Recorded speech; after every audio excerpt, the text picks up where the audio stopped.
Remember searching singlemuslim.com proudly sponsors Single Muslim Live.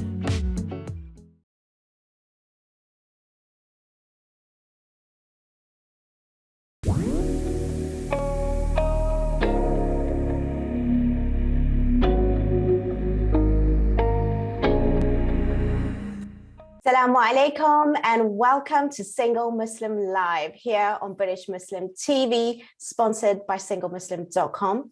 I'm Fahima Mohammed, your relationship coach for singlemuslim.com. I want to welcome all of you from all of us here on British Muslim TV and wherever you're streaming, whether it's on Sky Channel 752, Facebook or Twitter. I'd love to welcome you to even join in the conversation if you'd love to share your comments, queries or questions, and you can do so by calling directly live into the studio to speak to myself or my guest tonight.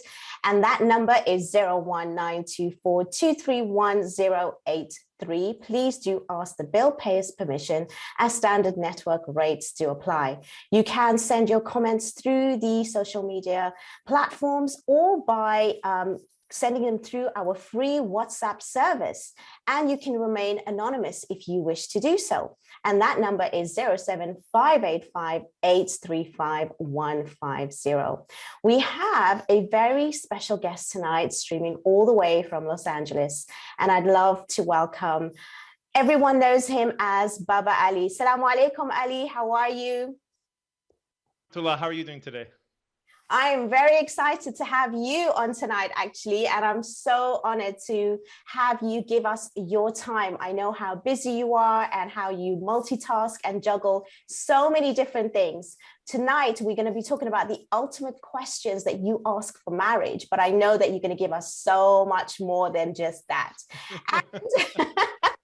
So before we even get to it, I just want to sort of start off because I know for a fact that you have been married for 20 years and you met your spouse online who is from the UK, even though you're in LA. So tell us a little bit about that story first. All right. So many years ago, over 20 years ago, I was looking for my other half. I didn't know where to find her. I couldn't go to my parents because my parents aren't religious. I miss many of us who have more cultural than religious parents. That doesn't really work either. So you're in the same boat as me. I try to go to my friends, but my friends are oftentimes single like me, and they can't find their half. So if they can't find their half, how are they going to find it for me? Plus, those who are married make great friends, but they're not the best matchmakers, if you know what I'm saying, right? Because oftentimes, how many times have your friends try to hook you up with somebody, and you're like, why would you think I would be interested in this person? So that doesn't work out. So then you move on to the next platform, and here and there, you try everything from the ISOC to friends to everything. And then finally, last resort was what? Let me go online. And back then, it's not what it was today. Back then, it was like very taboo to go online. Now today, it's more and more acceptable. I wasn't sure which website worked. So guess what I did? I joined all of them. And after I joined all of them, I was like, the last thing I want to do is talk to like 20 sisters or even 10 sisters. I don't even want to talk to 5 sisters. I just want to talk to one, only one. And because I don't want to get mentally exhausted. And many of you who are single looking to get married, you're probably mentally exhausted. You're tired of talking to somebody and it doesn't work out. Talking to somebody else, it doesn't work out. And eventually you hear what every Muslim single who's been doing this for a while says. They say, I'm just going to take a break.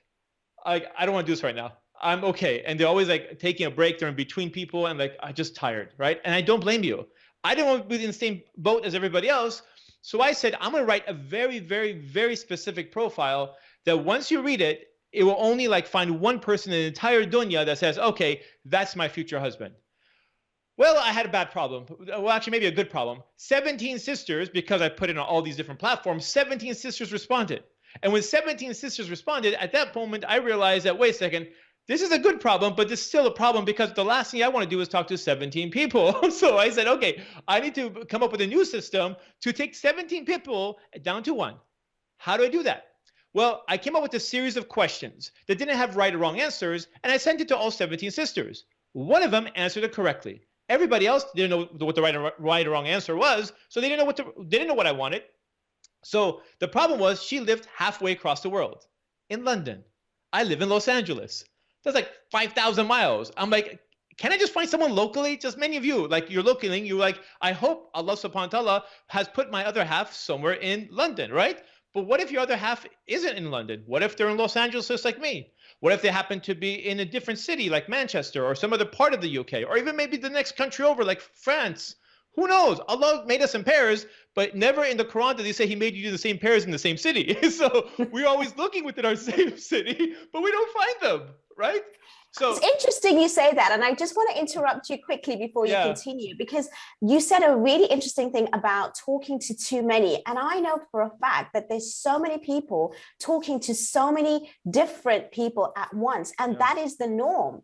Now you're saying that that is not the norm. How do you filter it? Now you mentioned about the questions and then answering back. Do you not think it takes a particular type of individual to actually be able to do this? It is a skill, right?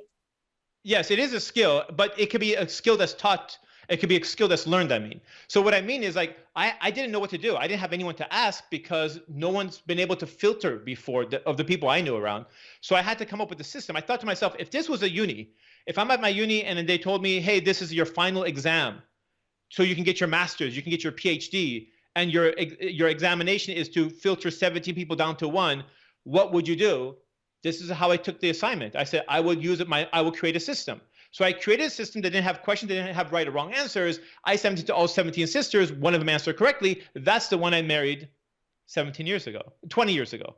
So now comes back to this question, like, what are these questions? Probably a question you're probably asking yourself, right? Where can I get these questions? Now, today we're going to be sharing some of these questions and showing you how these questions are probably very different than the type of questions you guys are asking each other for marriage right now. Most of you, when you're looking for questions, you're like, okay, let me just ask them some basic questions. Are you a good Muslim? Do you pray? Do you fast? I mean, those are fine questions, but I can lie. How could you tell if I'm lying or not? I can say whatever you want to hear. And many people, by the way, have been fooled. Many people ask yourselves, those who've been divorced, the person I was speaking to was sounding so great, but after I married them, I found out who they really were. Why didn't you see any of these red flags before? Well, I don't know. I asked them the questions. Where'd you get the questions from? You went to Google, asked Sheikh Google, best questions to ask Muslim for marriage, and he give you the typical questions everybody else is asking each other. Well, if you want to do what everybody else is doing, you can probably get the similar results as everybody else. The current divorce rate for Muslims right now is 45%. It used to be in 2014 just 31%. We moved from 31 to 45 in just a few years. What are we doing wrong? Apparently a lot. So let's go back to these questions. What kind of questions, Baba Ali, are you asking? I'll give you guys a question you guys can do at home right now. Here's a question that, again, they don't have right or wrong answers. Do you think the world needs more justice, or do you think the world needs more mercy? With all the things that are happening in the world, what do you think the world needs more? More justice or more mercy? Now, obviously, you guys are all at home or on your phones and you're listening right now, but some of you, based on my experience so far, about 50% choose justice and about 50% choose mercy. The real question what I was asking you has nothing to do with the world or mercy or justice. No, the real question I'm asking you is, are you more fair or are you more forgiving?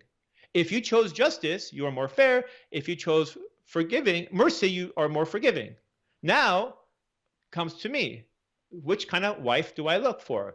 Do I want a sister who's more just, or I want a sister who's more forgiving? I chose a sister who's more just, while my closest friends would choose a sister who's more forgiving. There's no right or wrong. And some of you want a husband who's more just, and some of you want a husband who's more forgiving. I don't know what's in your heart. I don't know what's in your mind. So since I don't know, I can't give you the answers you want to hear. So now I have no choice but to speak the truth. And these are the type of psychological questions where we have to ask so we can figure out who we're really talking to. Otherwise, when you just ask questions where people are pressured to answer the right way, they're going to tell you what you want to hear because they don't want to look like a bad person. And similarly, many of us may be pressured the same way. So we don't come across as the wrong person. Yeah. I love that, because the thing is, I guess it comes down to when I said a skill, because you mentioned these psychological kind of ways of understanding. So I guess we do need to understand human mind and behavior. We need to obviously understand, the way in which people respond and what does it actually mean with those responses. It's not just about the right and the wrong. I think that is so clever and it's so smart. But I don't think a lot of us are really not geared up for it unless you're in the self-development world or you understand a bit of psychology. But even if you know how to read it, how would you get an individual to actually get to that level of, being that sort of like way of thinking and analyzing so they get it right? Well, first they take some examples of some example questions, like the one we're giving today. Like another example question would be, do you think politics is a opportunity for change or an illusion for choice? Now, somebody with a certain mind says it was an opportunity for change. We have now a new president or a new prime minister. Things are going to change. And somebody will say, no, it's just an illusion of choice. So you're going to worse and lesser of two evils is still evil. Whereas no matter what, we're going to be stuck in the same situation. You're literally asking them, are you looking at the glass as half empty or half full?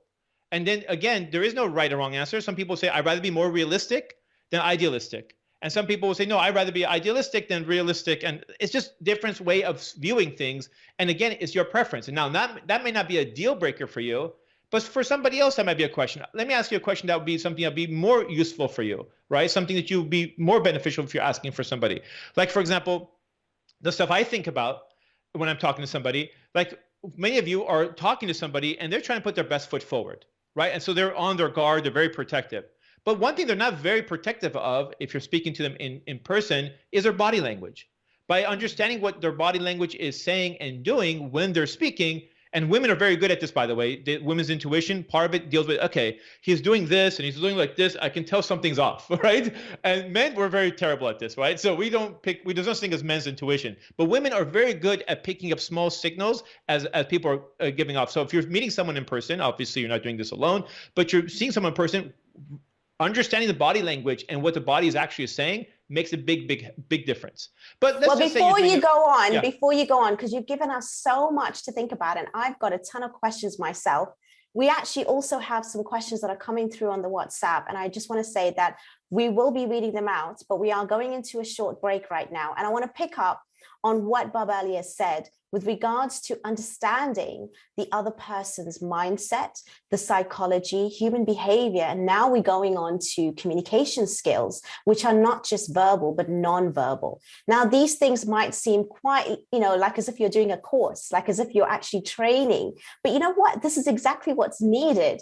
And inshallah, we are going to be discussing so much more because I'm really blown away with everything that's been said. And it's only been the first quarter of this episode. Make sure that you stay with us because we have so much more to go through. And we have an amazing guest all the way from LA who is extremely experienced, lived it for himself, and you are going to get a really amazing show tonight. Stay with me and I will see you shortly. Salam.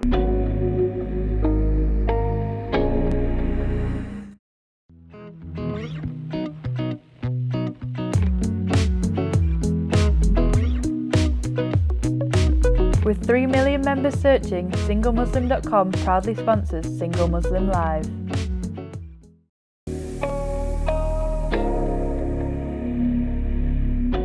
Assalamu alaikum and welcome back to Single Muslim Live here on British Muslim TV, sponsored by SingleMuslim.com. I am so excited and I wish time would slow down for me right now because it's gone so quickly, and especially with you, Ali. It's just amazing the kind of things that you shared already. And I really am taking note to all of this, and I hope everyone that's watching, please rewind, make sure you have a notepad because this is really, really, really detrimental to you if you do not take notes, because you need to make sure that you understand these questions, what they mean. There's a skill, there's a technique, there's a strategy. Again, it's not about having a particular answer, but those answers actually mean something. Now, Ali, as you were talking about earlier with those questions, do you not think that sometimes it could scare people because they may be a bit like they're not into politics, it's quite highly intellectual, they don't think like that, they're like, why you want to know about my, sort of like political background, or who is it that I'm voting for? What does it mean? Or even like, world politics, or, are we doing Miss Universe here? Are we talking about the world? What is it that I'm going to do for the world? It seems like a Miss Universe or Miss World kind of competition questions. What's your thoughts on that?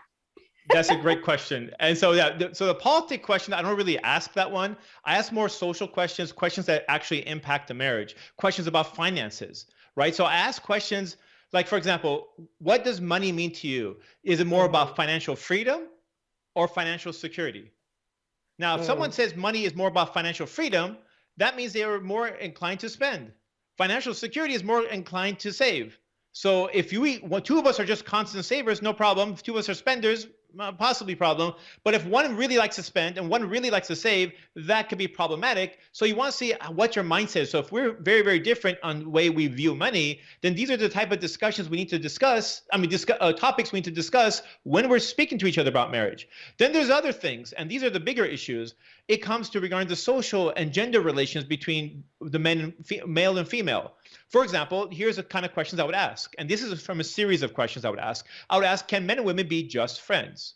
Now, most people will say yes.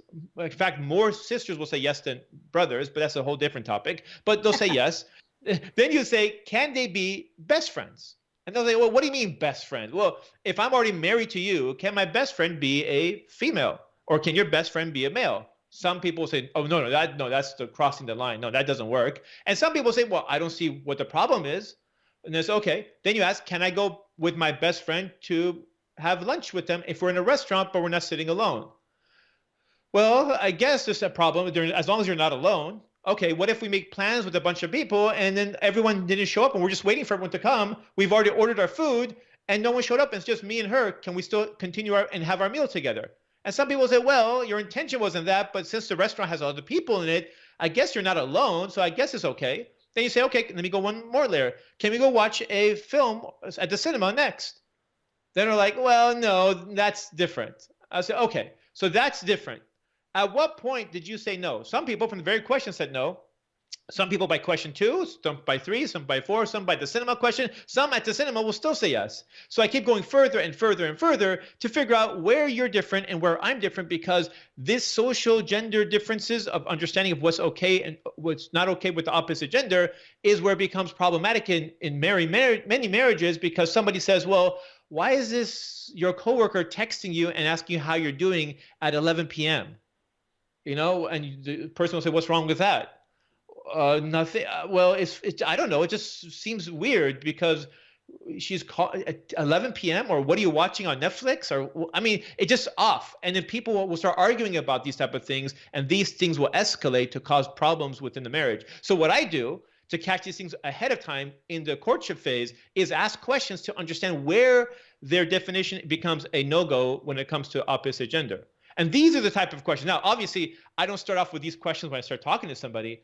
You really want them to start expressing themselves, talking about themselves, and learning about them. Start off with some easy questions like, tell me something. Before you go to that, because I was going to ask you actually that, you know, there should be an icebreaker, because what you're saying is absolutely fantastic, by the way. I love what you're saying, because as you're talking, I can automatically even sense what does that mean for a person. So, you know what, I'm so blown away by what you're saying right now. And I hope everyone really seriously is taking note, as I am, because this really does give you a sense. And it's so clever. It's so smart. And it's such a good way of not being so intrusive, but really trying to figure out that person that even they themselves may not even realize to begin with. Now, normally there's an icebreaker. Normally we get a lot of questions coming into the show week after week asking, how do I approach, especially men, how do I approach a Muslim women, especially wearing hijab? You know, they find them attractive, they see them, you know, is there a particular way that you could do it respectfully? And then also to say, well, I'm actually interested in marriage. I'm not here to mess around, but to do it in a way where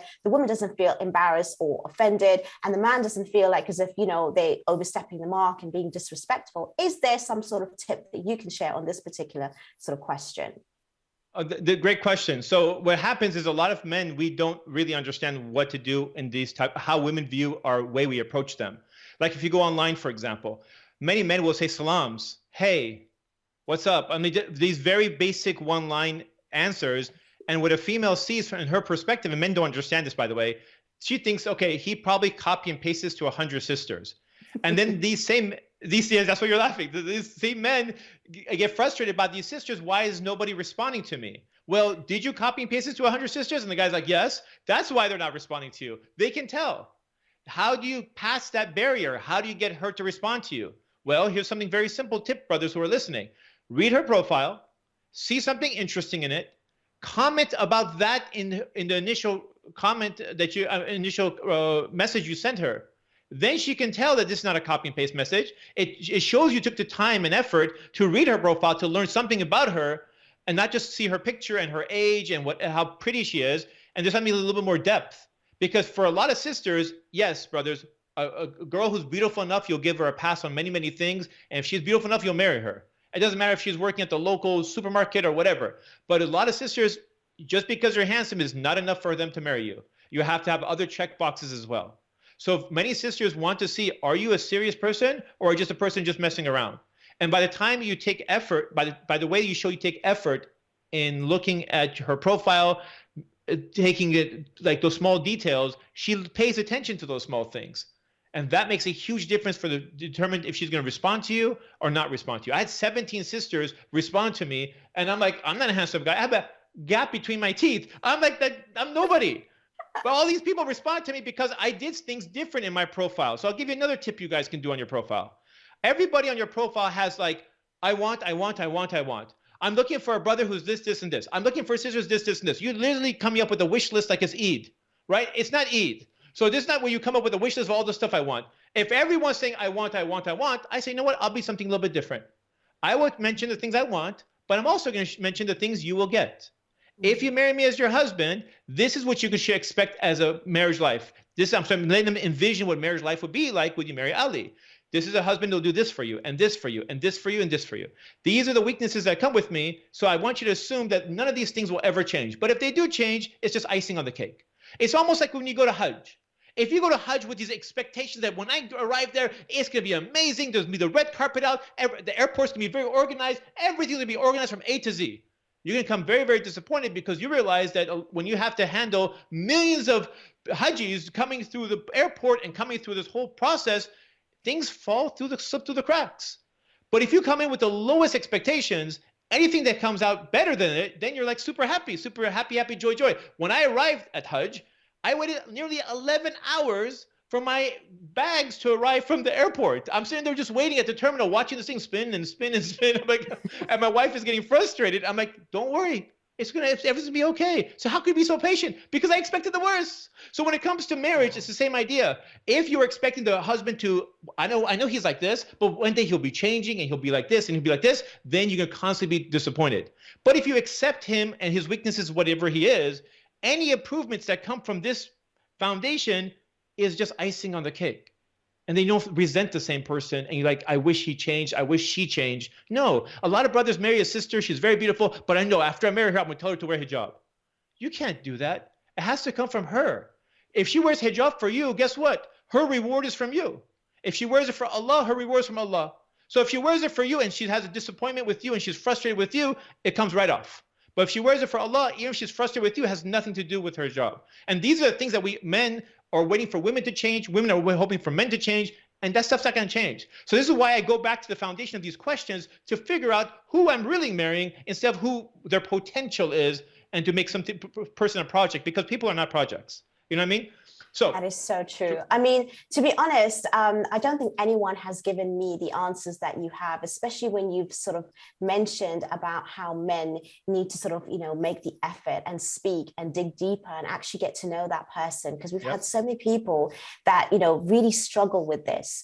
Do you think it's different if it's face-to-face? Because I know everything is like, the DMs and, going online, dating apps. But what about face-to-face? Like, is it harder to approach people face-to-face? Yes, because we're living in generation, we're generation millennials, and we're generation X. No, we're generation socially awkward. Everyone's so brave and they're talking over the phone, and then you see them in person, they're like this.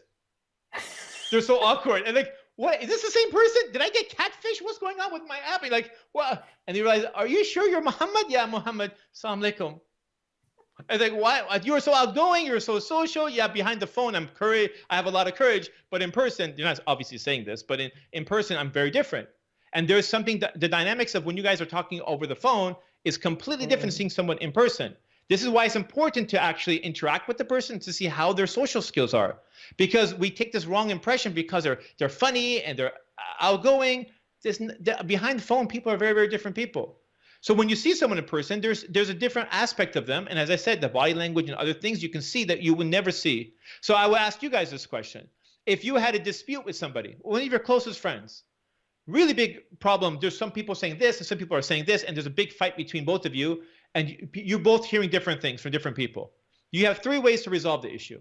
You can A, text them and say, hey, what's going on? I'm not mad at you, blah, blah, blah. Two, let me pick up the phone and call them.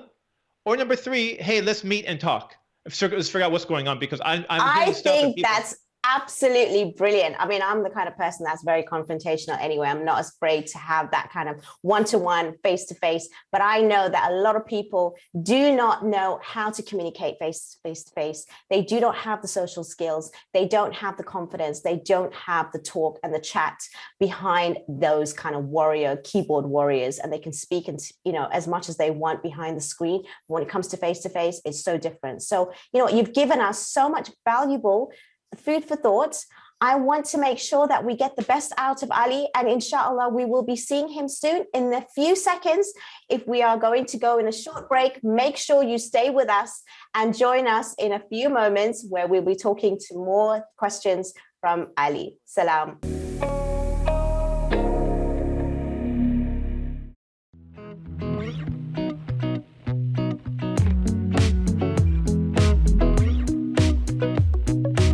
With 3 million members searching, SingleMuslim.com proudly sponsors Single Muslim Live.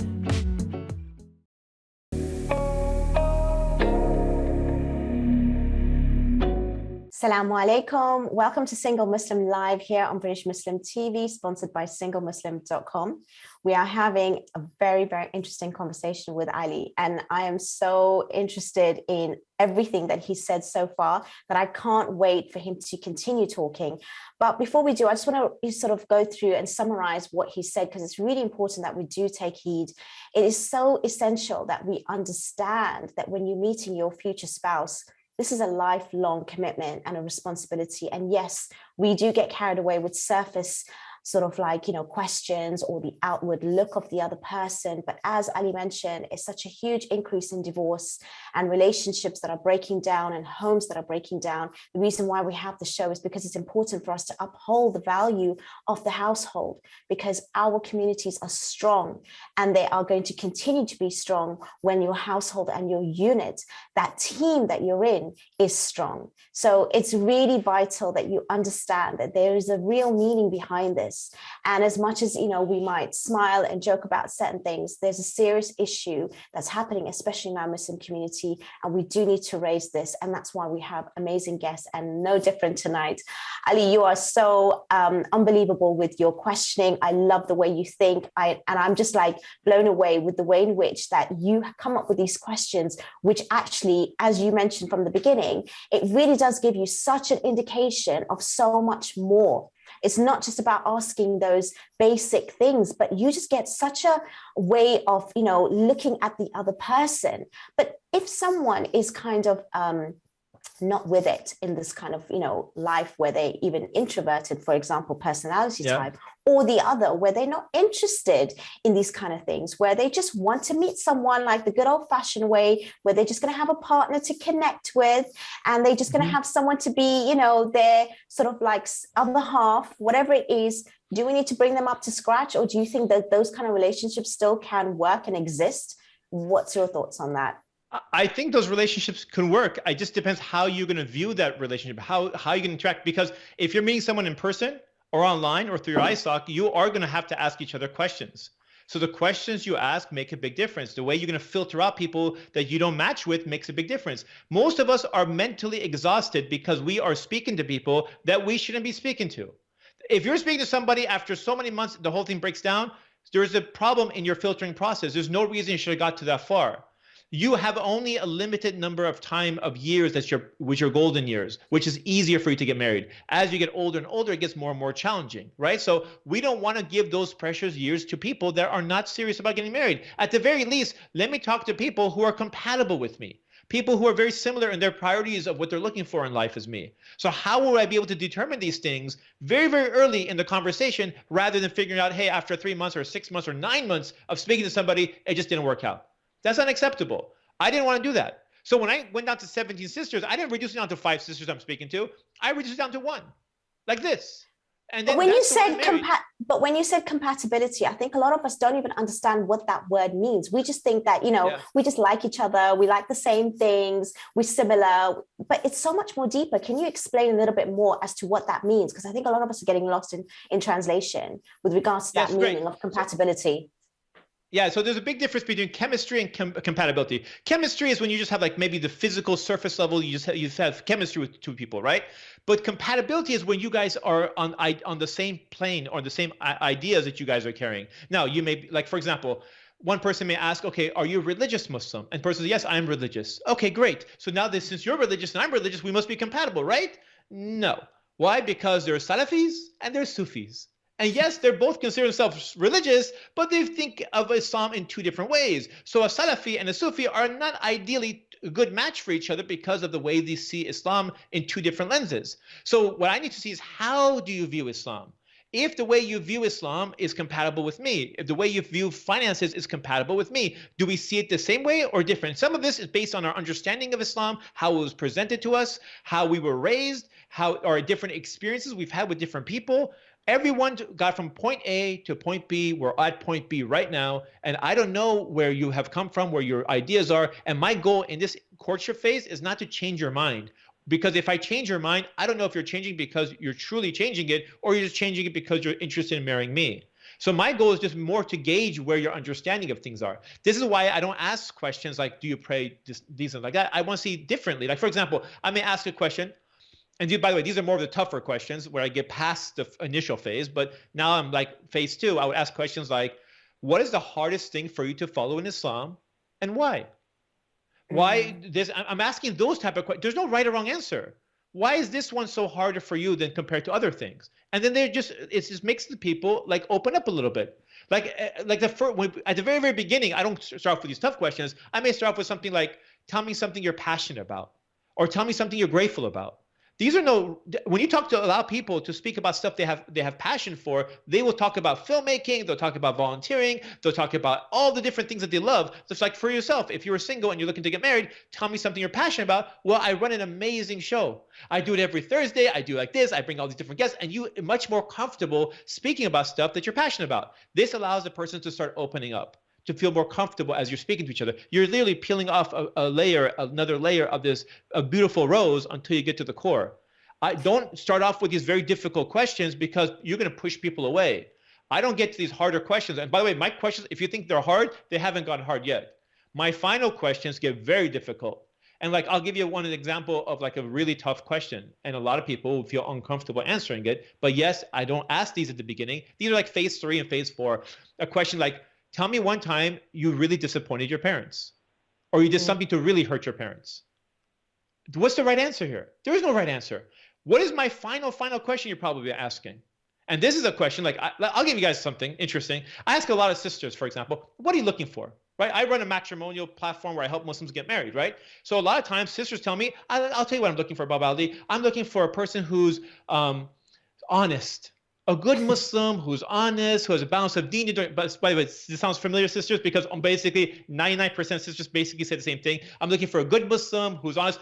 It's funny because who's looking for a dishonest Muslim? Thank you for clarifying. But nevertheless, let's just entertain that idea for a second. You're looking for an honest Muslim. I just ask you, okay, how do you determine if he's honest? Well, I ask him if he's honest. Okay, that's great. What if I'm a liar? And I tell you I'm honest. How are you going to determine that? So I don't know. I said, how can you tell, sisters? And ask yourself this question right now. How can you tell if the person that you're speaking to right now for marriage is telling you the truth or just telling you what you want to hear?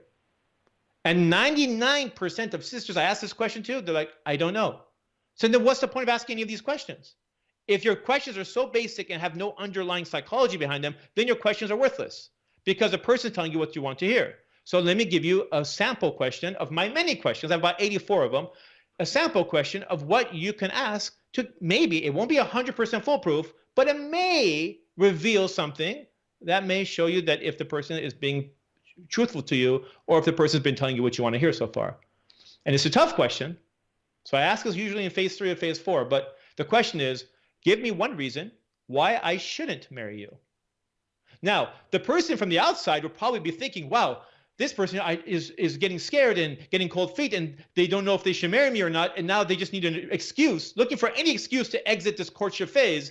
Again, there's an underlying psychology behind this, and it has absolutely nothing to do with what they're thinking of. In fact, I'm so interested in marrying you, I want to marry you, and I'm not looking for excuse out. It's not like I find all the amazing green flags and I see no red flags, so I need you to tell me the red flag. No, it's not that. In fact, what I'm really asking you is, how honest have you been with me so far?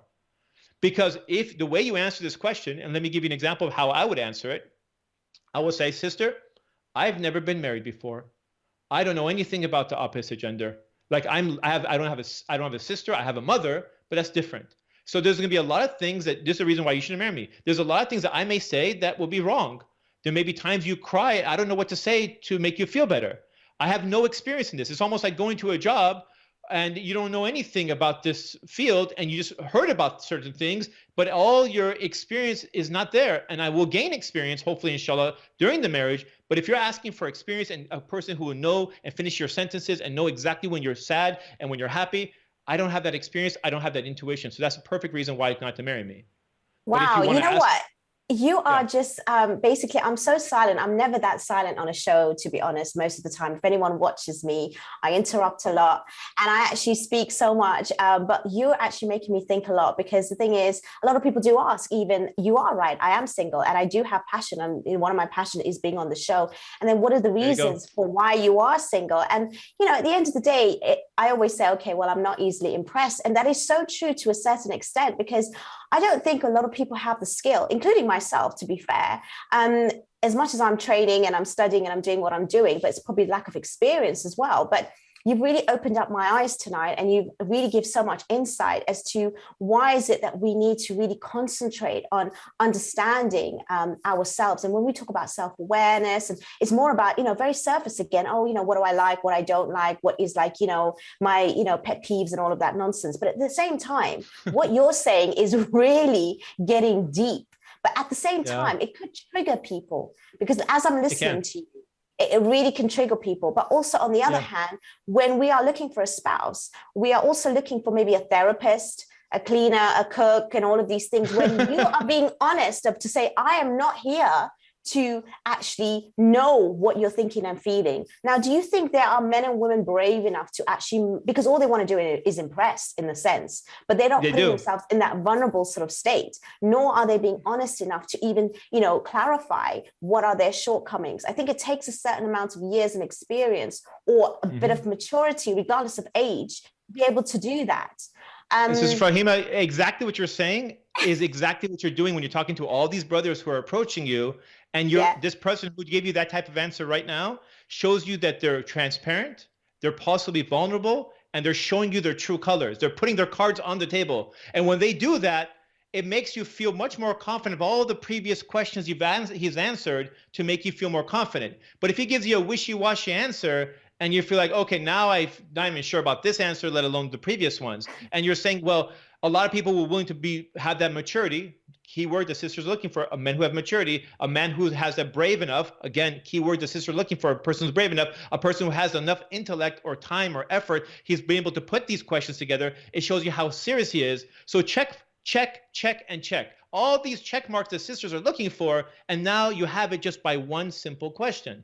And this is what I'm talking about. We're going to continue because we are coming into a break. And the reason why I even laughed before, because I actually say this a lot. Have you copy and pasted of what you've just sent me? Because I actually do say that a lot to a lot of people. So yeah, it's something that is so true. Inshallah, we're going to be back in a few moments. And I'm really, really excited for the last part of the show where Baba Ali is with us to give us some more insights. Please do stay with us as we going to go into much more difficult questions for us to ask our potential spouse. We'll see you shortly. With 3 million members searching, SingleMuslim.com proudly sponsors Single Muslim Live.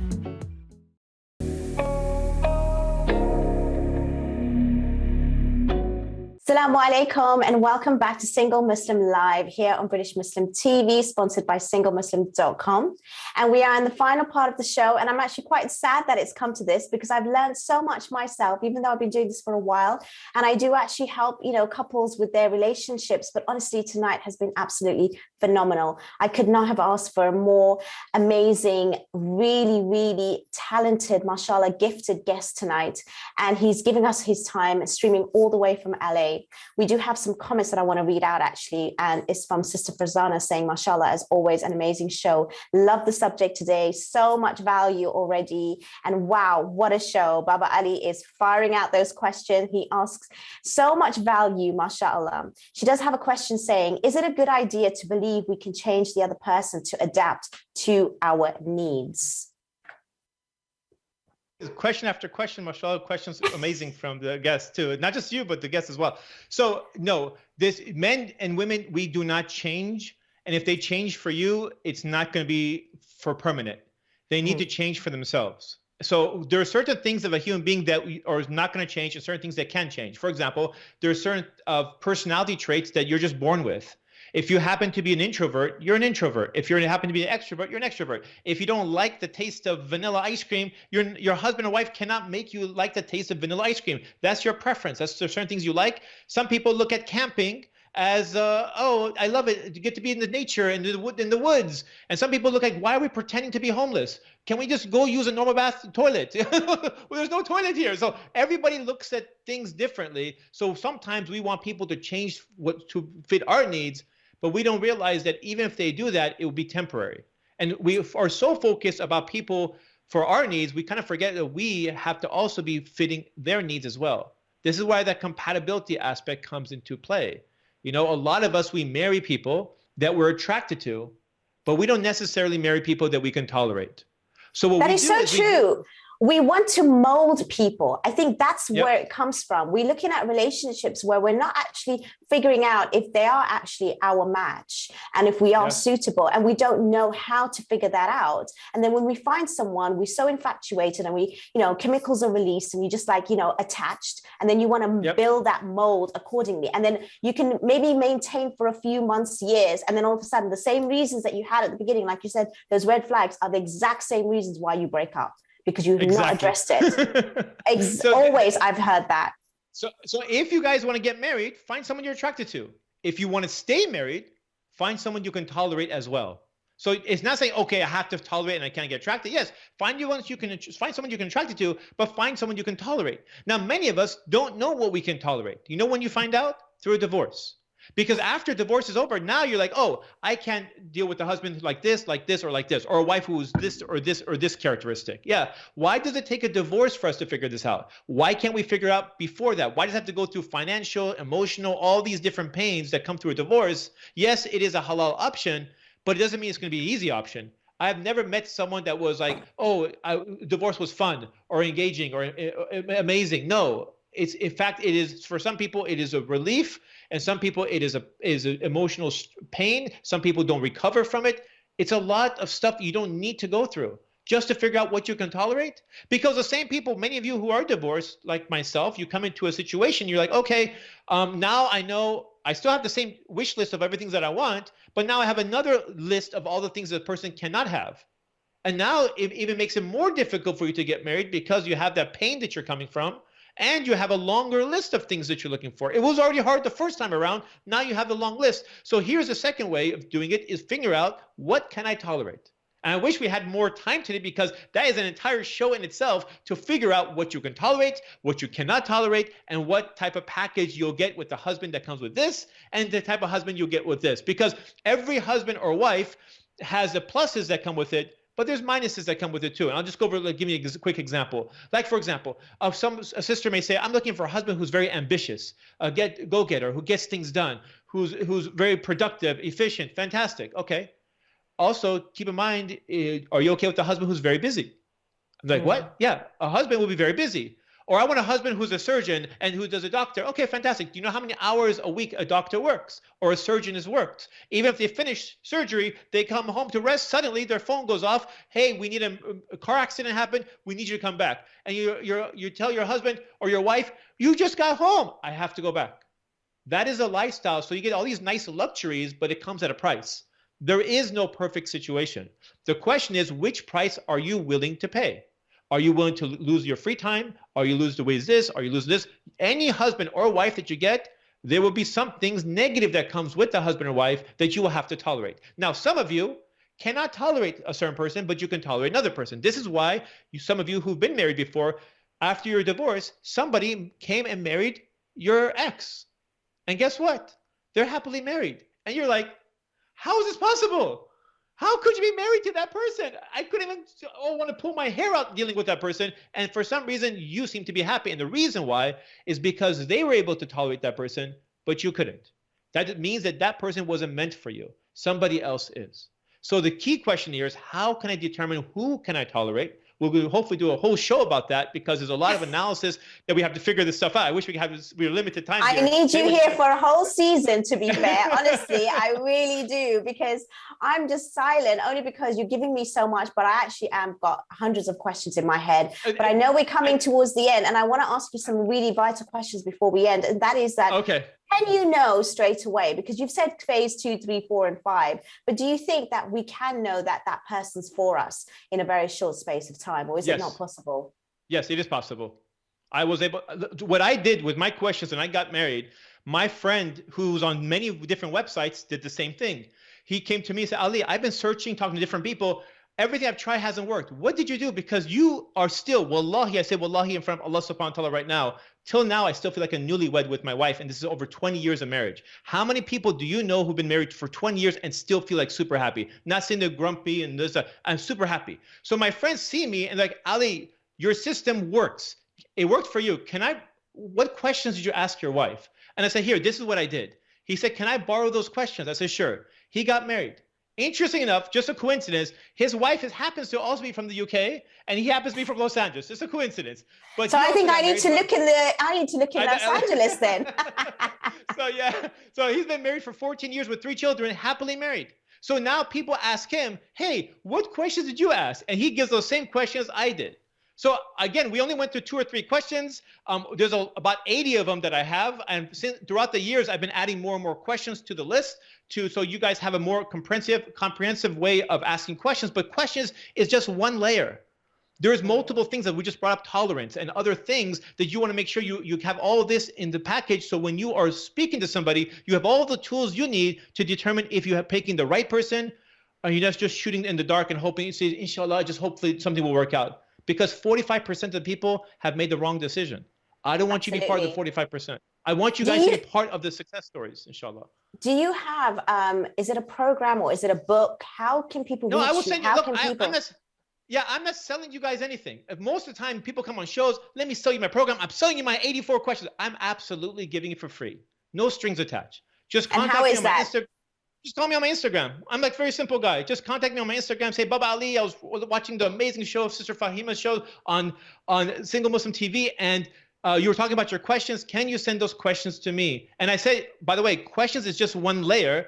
You want to make sure you get all the different pieces to it, and hopefully, inshallah, in the future show, we'll talk about tolerance. Maybe another show after that, we talk about something else. Take all the pieces, put it together, then choose somebody. Don't just use questions by itself. But my friends have, and they've been successful. So I want you guys to have the same situation, to you guys ask questions, and maybe that will help you. But I want to make sure you got every piece to it. And I'm not selling you guys anything. I just want to make sure you guys get it. Just keep me in your du'as if it works out. So that's it. Simple as that. So let me give. Do you think it's different? But do you think that actually it's different for men and women with the questions that you actually give, or do you think that there's quite a lot of similarities? There are certain questions that is more beneficial for sisters, and there's certain questions that are more beneficial for brothers. But like, for example, a question a man will ask, this was question number 19 on my list, by the way. My question was, would you rather be independent or would you rather be taken care of? Now, you don't know what my preference is. I gave this question to my best friend. His answer was independent. My personal answer, this is my own preference, there's no right or wrong. I was looking for a sister who wanted to be taken care of. I want to spoil a sister. I want to give her everything she wants, so she doesn't have to feel that sense of, what if we're going to get this, and what if that I have to feel like I have to constantly contribute. No, I want you to relax and enjoy. If you want to work, you can work. If you don't want to work, you don't have to work. You can be completely free. You don't feel like this sense of, I feel like you're dependent on me and this and that. I don't have that mentality whatsoever. So I'm looking for a sister who wants, I want to spoil a sister. I want to take care of her, because in my life, when I was watching my parents work, my mom had to work day and night, and that stress that she brought home with her, I said, one day if I get married, I don't want my wife to have that same stress. I'll do everything I can to remove the stress so she has an option to work, not because she has to work. So I'm looking for a sister like that. And alhamdulillah, I found a sister like that. But another brother has a again, there's no right or wrong. He's looking for a sister more independent. So again, he does it as well. My friend, one of my closest friends, just in January, started looking to get married. He said, Ali, I'm going to try your platform. Let me see how it works out. Now he's in the pursuit of getting married. He's maybe by the end of Ramadan, he may be married, inshallah.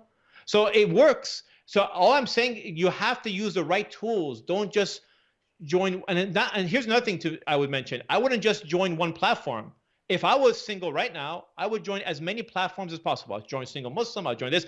I would kind of stay away from some of the dating apps as far as like the swiping stuff where men are sometimes looking for other things that are not. I understand, but unfortunately we are coming towards the end of the show. I don't want you to leave without sharing your details as to how people can contact you. Okay. And some final words in the last few seconds, please. Of course. You guys can catch me on my Instagram. So you guys can catch Real Baba Ali. I also run a platform called Half Deen. You guys can go there. If anyone here on the show, as I said, you can try as many platforms as you can. Anyone here's on the show, I will give you I'll pay for your whole year myself. No strings attached. Amazing. Full access to everything. So if you want anything, if you're part of this show and you follow her, you'll get that for free. No strings attached. Wow. Nothing. So thank you so much. I am so grateful. And inshallah, you and your family are blessed in this amazing relationship that you have and continue, inshallah.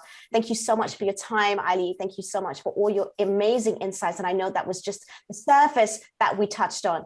Thank you everyone for watching. It was an amazing show. And honestly, you need to rewind. And I'm going to do the same to make sure that I take notes. We are only here to serve. And inshallah, we will be back next week, same time, same place. And I look forward to having you again on the show. And thank you so much for all the support.